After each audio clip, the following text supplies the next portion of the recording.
வணக்கம். இன்றைய ஜீவா சினிமாவில் நம்ம கோட் திரைப்படத்தினுடைய விமர்சனம் பார்த்துட்டோம். இப்போ கோட் படம் குறித்து நம்ம நல்லா ஆய்வு செஞ்சு பார்த்தா பலர் என்ன சொல்கிறாங்கன்னா, நான் ஏற்கனவே சொன்னேன் விஜயகாந்த் அவர்கள் நடித்த ராஜதுரை படத்தை தான் அப்படியே எடுத்து வச்சுருக்கிறாங்க அப்படின்னு நான் சொன்னேன். பலர் சொன்னாங்க இல்லைங்க இன்னும் நிறைய படம் இருக்குது, குடியிருந்த கோவில் அதுலேயும் இப்படித்தான் வில்லன்ட்டே இருப்பாப்புல, அப்பாவை கொண்ட வில்லன்ட்டே கடைசியில் உண்மை தெரிஞ்சவங்க அம்மா சொன்ன உடனே நல்லவனா எம்ஜிஆர் மாறுவார், அதுவரை வில்லன் முகாம்லேயே இருப்பார், வில்லன்களால் தூண்டி விடப்படுவார் அப்படிங்கிற விஷயம் வந்து குடியிருந்த கோயிலில் சொன்னாங்க. அதற்கு பிறகு வந்து இல்லைங்க பையன் கெட்டவனாகி போலீஸ் அப்பா நல்லவனாக இருந்து கொலை செய்கிற மாதிரி கதையெல்லாம் தங்கப்பதக்கத்திலே வந்துருச்சு, அதனால் இது வந்து ரொம்ப புதுசாக கிடையாது, தங்கப்பதக்கத்திலே இந்த மாதிரியான பேட்டர்ன் உள்ள படங்கள் வந்துருச்சுன்னு சொன்னாங்க. அதற்கு பிறகு பார்த்தீங்கன்னா எங்கள் வால்டர் வெற்றிவேல் ஞாபகம் இல்லையா, ஆசையாக வளர்க்குற தம்பி கடைசியில் கெட்டவனாக இருப்பான், கடமையாக தம்பியான்னு பார்த்தா கடமைக்காக வால்டர் வெற்றிவேல் இருப்பார் அப்படிங்கிற அந்த விஷயம் வந்து பதிவு செய்கிறாங்க. இப்படி பல படங்களுடைய குறியீடுகள் இந்த படத்தில் இருக்குங்கிறாங்க. ஏன் சமீபத்தில் வந்த ஜெயிலர் கிட்டத்தட்ட இதே மாதிரி தான், பையன் தப்பு செஞ்சவன் தெரியாது, கடைசியில் பையனை கண்டுபிடிச்சி கொலை செய்கிறதோட படம் வந்து முடிவடையும். அப்போ இந்த மாதிரியான பேட்டர்னில் உள்ள நிறைய படங்களை எடுத்து நிறைய குறியீடுகளோடு அந்த படம் வைக்கப்பட்டிருக்குங்கிறாங்க. பல பேருக்கு ராஜதுரை படம் தெரிஞ்சிருக்காது. நான் வந்து போன முறை நான் சொல்லியிருந்தேன் அது என்ன படம்னு கண்டுபிடிங்கன்னே, ஆனால் நம்ம ஆடியன்ஸ் மாதிரி செம்ம ஷார்ப்புங்க, நம்ம ஜீவா சினிமா பார்வையாளர்கள் மாதிரி ஷார்ப்பான ஆட்களை நான் பார்த்ததில்ல. நான் சொன்ன அடுத்த செகண்டு ராஜதுரை ராஜதுரை ராஜதுரை, எஸ்.ஏ. சந்திரசேகரன் இயக்கம், அப்பா விஜயகாந்துக்கு ஜோடி ஜெயசுதா, மகன் விஜயகாந்துக்கு ஜோடி சிவரஞ்சனின்னு கட நடிச்சிட்டாங்க. அப்போ அந்த அளவுக்கு நம்ம ஜீவா சினிமா பார்வையாளர்கள் நல்ல படங்களை குறித்த ஒரு நுட்பமான பார்வையுடையவர்களாக இருக்கிறாங்கிறப்ப எனக்கு ரொம்ப மகிழ்ச்சியாக இருந்தது. நம்ம ஆட்கள்லாம் இவ்வளோ அறிவாக இருக்கிறாங்க அப்படிங்கிறப்ப ரொம்ப மகிழ்ச்சியாக இருந்தது. அந்த ராஜதுரையில் அப்படி தான், அப்பா போலீஸ் ஆனந்தராஜ வந்து பழி வாங்குறதுக்காக என்ன பண்ணுவார்னா இவருடைய பையனை கடத்திட்டு போய் கெட்டவனாகவே வளர்த்து அவங்க அப்பாவுக்கு எதிராகவே உருவாக்குவாப்புல. அந்த விஜயகாந்த் மகன் விஜயகாந்த் எப்படின்னா விஜயகாந்த் அப்பா மாதிரியே இருப்பாப்புல. அப்படி இருந்தும் அவங்க அப்பா பழி வாங்குறதுக்காக ஆனந்தராஜுடைய ஆளாக அவர் மாதிரி செயல்படுவாப்புல.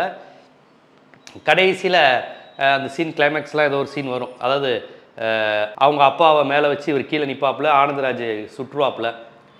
கடைசியில் பார்த்தீங்கன்னா அப்பாவை காப்பாற்றுறதுக்காக போராடுற மாதிரி கடைசி காட்சியில் நல்லவனாயிருவார். ஸோ அந்த படம் யார் இயக்கின படம்னா எஸ்.ஏ. சந்திரசேகர் இயக்கின படம். எஸ்.ஏ. சந்திரசேகர் ஒரு 30 ஆண்டுகளுக்கு முன்பு எடுத்த படத்தையே பையன்கிட்ட கதை சொல்லி ஓகே சார் வாங்கியிருக்காருனா வெங்கட் பிரபு வந்து பழைய கில்லாடி தான். ஏன்னா விஜயோட அப்பா ஒரு திரைப்பட இயக்குனர், அவங்க அப்பா ஒரு படம் எடுத்திருக்காரு. அந்த படம் எடுத்தப்போ விஜய் வந்து விஷ்ணு தேவான்னு நடிச்சுக்கிட்டு இருந்திருப்பார் செந்தூரபாண்டின்னு. இந்த நிலையில் அவங்க அப்பா எடுத்த படத்தையே 30 வருஷம் கழித்து பையன்கிட்ட சொல்லி இது எப்படி இருக்குன்னு சொல்லி ஓகே வாங்கியிருக்காரு. ஒருவேளை விஜய்க்கு தன்னுடைய அப்பா இதே கதையை வச்சு தானே எங்கள் அப்பா படம் எடுத்தாருன்னு கேட்டாரா என்னன்னு தெரியல. அதெல்லாம் மறந்துருப்பாங்கப்பா, ராஜதுரைன்னு ஒரு படம் வந்ததை நீ யார் நான் வச்சுக்க போகிறா, இன்றைக்குள்ள 2K கிட்ஸுக்கு தெரியாதுன்னு சொல்லி சமாதானப்படுத்தினாரான்னு தெரியல. விஜயோட அப்பா கதை கேட்குறதில்ல. இப்போ ஒருவேளை கதை கேட்டிருந்தா கண்டிப்பாக எஸ்.ஏ. கேட்டிருப்பாரு, இது என் படத்தில் கதையப்பா, நான் எடுத்த படம், என்னுடைய கதையை அப்படியே எடுத்துகிட்டு என் பையனுக்கு புதுசாக நான் படம் தர போகிறேங்கிறேன். 94 எடுத்த படத்தை 30 வருஷம் கழித்து புதுசாக ஏதோ கதை சொல்கிற மாதிரி சொல்கிறேன்னு அவங்க அப்பா கண்டிப்பாக கேட்டிருப்பாரு. கண்டிப்பாக அவங்க அப்பாட்ட கதை சொல்லியிருக்க மாட்டாங்க. ஆகவே அவங்க அப்பா எடுத்த படத்தையே மகன்கிட்ட விற்றுருக்காருன்னா வெங்கட் பிரபு தான் இதில் பழைய கில்லாடி. அவருடைய சாமர்த்தியத்தனத்தை நம்ம பாராட்டியே ஆகணும். ஏன்னா அவங்க பொருள் இது. விஜயோட அப்பா எடுத்த படம்னா விஜயோட படம் தானே. அவங்க அப்பா இயக்கின படத்தையே அவங்க எடுத்து ஆல்ரெடி எடுத்த சரக்கை திருப்பி அதே சரக்கை வந்து இவர் புது சரக்கு மாதிரி விற்றுருக்காரு. விஜய் அதில் அக்செப்ட் பண்ணியிருக்காருன்னா இது என்ன கணக்குன்னு எனக்கு புரியலை. மற்றவங்களுக்கு தெரியாமல் இருக்கலாம், 50 வயது நிரம்பிய விஜய்க்கு இது தெரியாதா? ஏன்னா இந்த படம் வரும்போது அவருக்கு ஒரு 22, 23 வயசு இருக்கும். ஒரு 23 வயசில் தன்னுடைய சொந்த அப்பா இயக்குன ஒரு படத்தோட கதை தெரியாமலா இருக்க போது என்னன்னு தெரியல, இல்லை வேறு மாதிரி ஏமாற்றிட்டாரா என்னன்னு தெரியல. கடைசியில் க்ளோனிங் வருது சார், 2 விஜய் சார், அதுக்கப்புறம் செத்துட்டா நினச்சதுக்கப்புறம் 2 க்ளோனிங்கோட படத்தை மிரட்டி முடிக்கிறோம் சார், ½ அன் ஹவரில் தோனி சீனை காமிக்கிறோம் சார், வேறு லெவலில் போகுது சார், அப்படி இப்படின்னு சொல்லி எதுவும் மிரட்டி முடிக்கிறாரா, விஜய் அதில் ஏமாந்துட்டாரா அப்படிலாம் நமக்கு தெரியல. ஆனால் இது ராஜதுரை படத்தினுடைய அதே டிட்டோ கதை தான். இது எஸ்.ஏ. சந்திரசேகர்கிட்ட நீங்கள் ஃபோன் பண்ணி கேட்டுக்கோங்க, நான் சொல்லலை. நீங்கள் எஸ்.ஏ. சந்திரசேகர்கிட்ட சார் நீங்கள் இப்போ உங்கள் பையன் வந்திருக்கிற படம் நீங்கள் எடுத்த படமாமேன்னு கேளுங்க, எஸ்.ஏ. சந்திரசேகர் கண்டிப்பாக மறுக்க மாட்டார். விஜய்கிட்டே கேளுங்களேன், சார் இந்த படம் வந்து எஸ்.ஏ. சந்திரசேகர் படமானு அவரும் மறுக்க மாட்டார். பிரேமலதாட்ட கேளுங்க இது உங்கள் ஹஸ்பண்ட் படமானு அவங்களும் மறுக்க மாட்டாங்க. ஸோ ராஜதுரை படம் தான் அப்படியே எடுத்திருக்காங்கங்கிறது தெரிஞ்சு போச்சு. அதை தவிர்த்துட்டு குடியிருந்த கோயில்லாம் நான் 68, 69 காலகட்டத்தில் வந்திருக்கோம். அதுவும் கிட்டத்தட்ட அப்படி தான், தான் அப்பாவை கொன்னவன்ட்டே தெரியாதனமாக வேலைக்கு செய்கிற எம்ஜிஆர் கடைசியில் உண்மையை உணர்ந்து அம்மாவையும் தம்பியும் காப்பாற்றுற மாதிரியான கதை. என்ன அந்த படங்கள்லாம் கடைசியில் அவன் நல்லவனாக மாறி தெரியாதனமாக கெட்டவன்கிட்ட போயிட்டு கடைசியில் நல்லவனாக மாறி நல்லவங்களை காப்பாற்றுற மாதிரி முடிப்பாங்க. ஆனால் அந்த வெங்கட் பிரபு ஸ்டைலில் கெட்டவனுக்கு தான் முக்கியத்துவம், நல்லவனுக்கு முக்கியத்துவம் கிடையாது. கெட்டவன் திருப்பி திருப்பி ஜெயிக்கிறான், கெட்டவனுக்கு டூயட்டு, கெட்டவனுக்கு தான் லவ்வர் சாங்கு, இந்த மாதிரி கெட்டவனுக்கு முக்கியத்துவம் கொடுத்ததில் முடிச்சிருக்கிறாங்க. அந்த படங்கள் என்ன இருந்தாலும் ஒரு எத்திக்ஸு, அறம், ஒரு நியாயம், இதுக்கு கட்டுப்பட்டவனா கதாநாயகன் இருக்கணும்.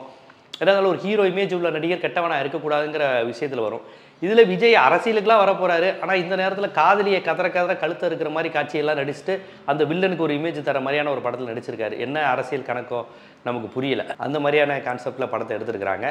அதுக்கப்புறம் வால்டர் வெற்றிவேலு கிட்டத்தட்ட அப்படி தான் தம்பி கெட்டவன் தெரிஞ்சு கொலை செய்கிற கதை தான், அதே பேட்டர்னில் தான் வந்த படம். ஜெயிலர் கூட அதே கான்செப்டில் தான் வந்த படம். அதனால் இப்படி நிறைய படங்கள் சொல்லலாம். குடியிருந்த கோயில், ஜெயிலர், தங்கப்பதக்கம், அதுதான் பயங்கரமான படம். அப்பா கடமை தராத அப்பா கடைசியில் பையன்னு தெரிஞ்சு அவனை வேவு பார்த்து கடைசியில் அவனை என்கவுண்டர் பண்ணிட்டு பதக்கம் வாங்குவார்.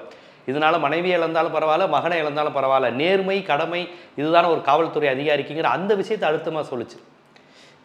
இந்த படத்தினுடைய தழுவல் தான் இந்த படம்லாம். ஆனால் இந்த படம் வந்து முழுக்க முழுக்க ஒரு ஹீரோயிசத்தையும் ஒரு ஃபால்ஸ் சென்ஸ் ஆஃப் ஹீரோயிசத்தையும் பரப்புது இந்த கோட்டு. ஆனால் தங்கப்பதக்கம் அப்படி இல்லை, நேர்மை கடமையை வலியுறுத்தியது, உண்மையும் தான் ஜெயிக்கணும்னு சொல்லிச்சு. குடியிருந்த கோயிலும் அந்த கருத்தை தான் பதிவு செஞ்சது. வால்டர் வெற்றிவேலும் அந்த கருத்தை தான் பதிவு செய்தது. ஏன் ஜெயிலர் கூட, ஜெயிலரே படம் முழுக்க வயலன்ஸ், அது வழக்கமான ரஜினி படம் கிடையாது.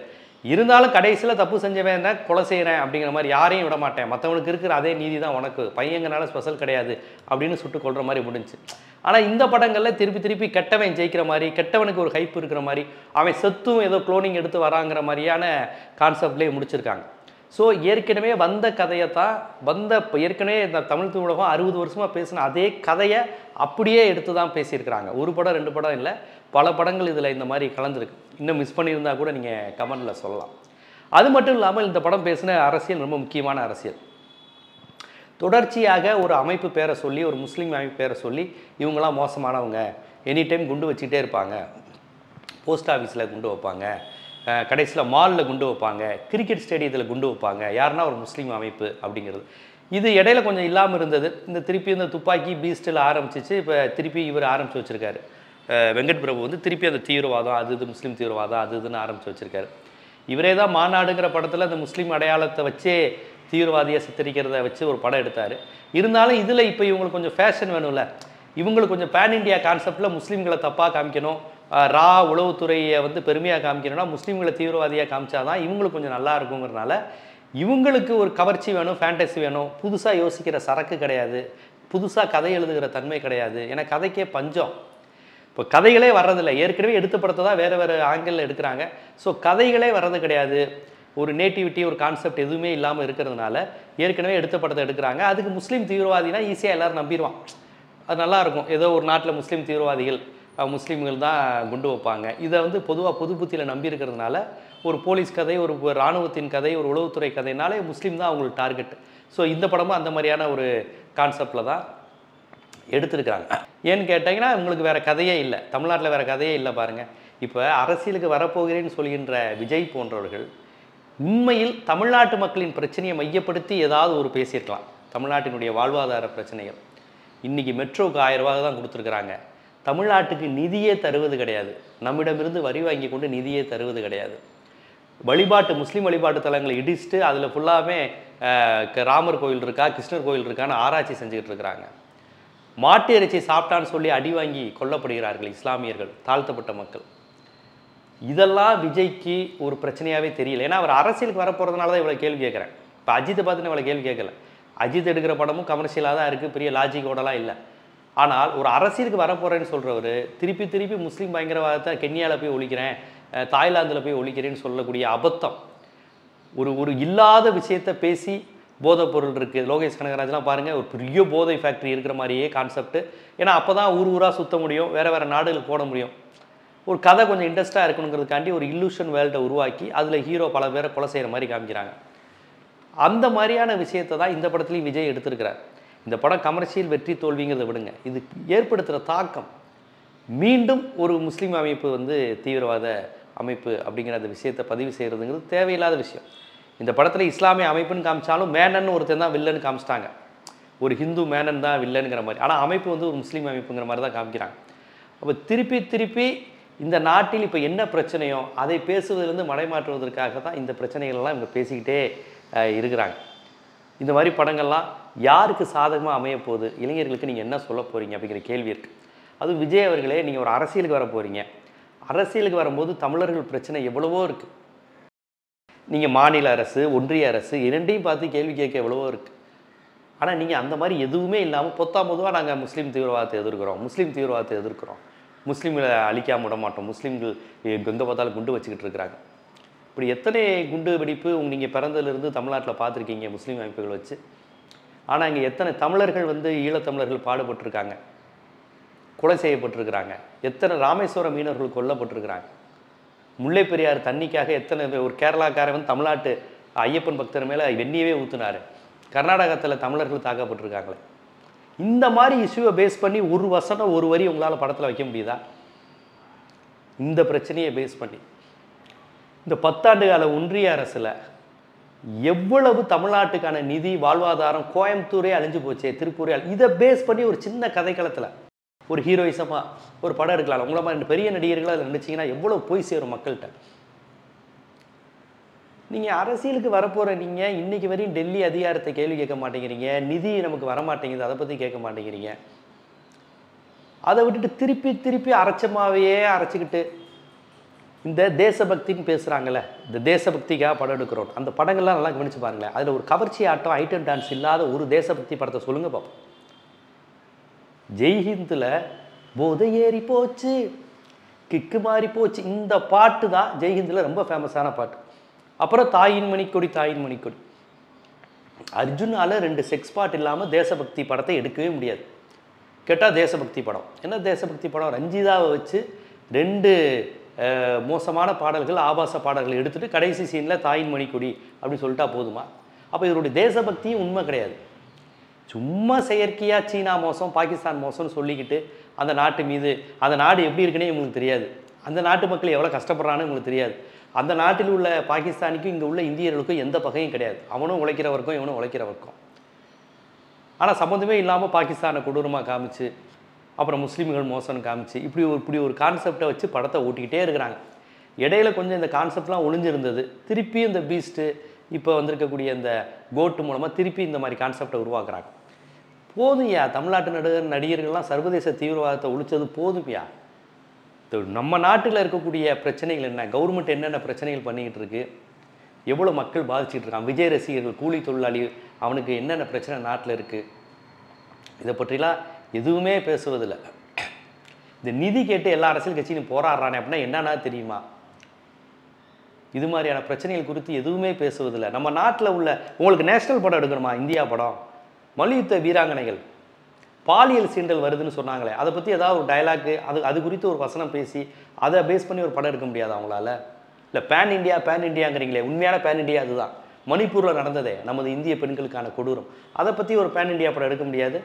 எதுக்கு எடுத்தாலும் முஸ்லீம் ஒரு தீவிரவாத அமைப்பு, அதை இவர் தாய்லாந்து போய் காப்பாற்றுறாரு, ஈரான் போய் ஒழிச்சிட்டு வருவார், பாகிஸ்தானுக்கே ஃப்ளைட் எடுத்துகிட்டு போய் ஒரு முஸ்லீமை தூக்கிட்டு வந்துட்டு நான் தீவிரவாதத்தை ஒழிச்சிட்டேன், அடிச்சிட்டேன் அப்படின்னு டயலாக் வைக்கிறாரு.